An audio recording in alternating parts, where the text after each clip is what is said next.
Outra curiosidade bem interessante é que garanto que você aí de casa já viu que quantas mães, depois que engravidam, ficam muito mais magrinhas. Claro, existe o contrário também, né? Bastante. Mas hoje em dia a gente vê muito disso. Mulheres que engravidaram e depois ficam bem mais magrinhas do que eram antes da gravidez. Isso tem relação com a amamentação também. Sim, porque para produzir o leite, há um gasto energético aumentado. A lactação é a fase da vida de maior gasto energético. Para produzir 1 litro de leite, uma mulher saudável gasta em torno de 900 calorias. É como se ela estivesse fazendo uma atividade física intensa. Produzir, né? Não amamentando, para produzir e o ato de amamentar, porque quanto maior é o estímulo, quanto mais o bebê suga, mais leite a mãe produz. Né? Então, é uma das orientações. Para aumentar o volume de leite, quanto mais o bebê suga, mais a gente consegue ter esse aumento. Então, amamentar gasta muita energia. Só que as mães não precisam ter pressa de perder peso rápido. Porque quando se perde peso muito rápido, principalmente no primeiro mês, ela interfere na produção do leite.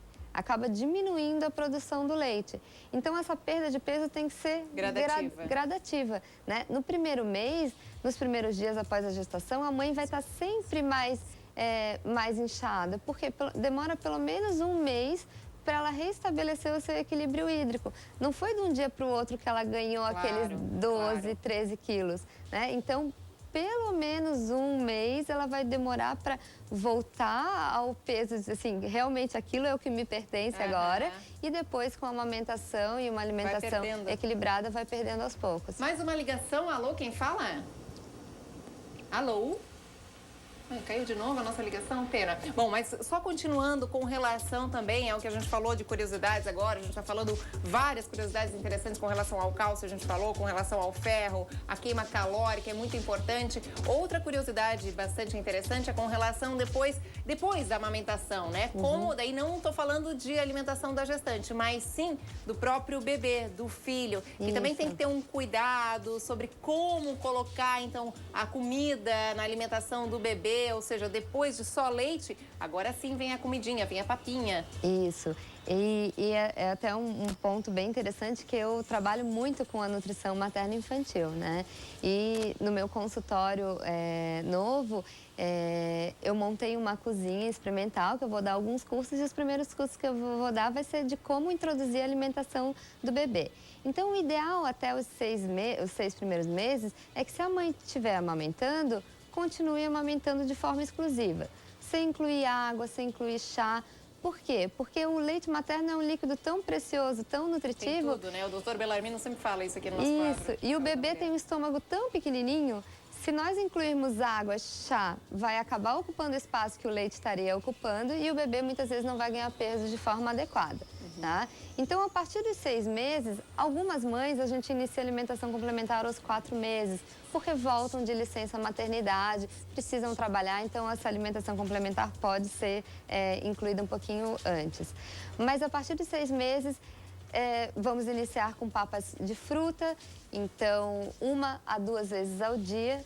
No final do 6º mês já podemos iniciar com uma papa salgada. Papa sempre na consistência somente amassada com um garfo, não precisa liquidificar, não precisa colocar muito líquido, porque senão o bebê acaba não tendo uma alimentação nutritiva. Também da comida, né? Até para já se habituar com a alimentação futura. Isso. Então, até o 1º ano de vida, é importante que a criança não consuma açúcar, não consuma produtos industrializados, nada que for enlatado, embutido. Então, quanto mais natural possível, as papas doces vão ser feitas somente de frutas, né? E as papas salgadas sempre com um tipo de carboidrato, com pelo menos 2 tipos de vegetais, uma fonte de proteína, que pode ser a carne ou o frango. Então, tem como a gente alimentar muito bem esse bebê e cuidar da alimentação dele no 1º ano de vida. Doutora Alessandra, muito legal, ótimas dicas aí para todos, como eu já comentei, né? Não só as gestantes, as futuras gestantes, as mães que têm filhas que talvez irão ganhar bebê ou estão grávidas, avós, enfim, maridos. Vale para todo mundo. Ótimas dicas. Obrigada. Obrigada pela participação aqui no Vê Mais, e tá? todas essas dicas, elas estão no meu site, www.alessandraguerra.com.br. www.alessandraguerra.com.br. É um site novo que aos poucos eu vou incluindo mais dicas, orientações e vou estar divulgando esses cursos da alimentação das crianças, da gestante, para quem tiver curiosidade e vontade de fazer. Show de bola. E a mamãe também, né? Sou mamãe, tá amamentando. E olha como gasta energia, hein? Já perdeu 4 quilos, né, Alessandra? 4 quilos. Eu tô 4 quilos mais abaixo do peso que eu iniciei a gestação. Caramba, viu? Exemplo aqui do que a gente estava falando até agora. Obrigada, tá? Obrigada aí pela participação. Obrigada.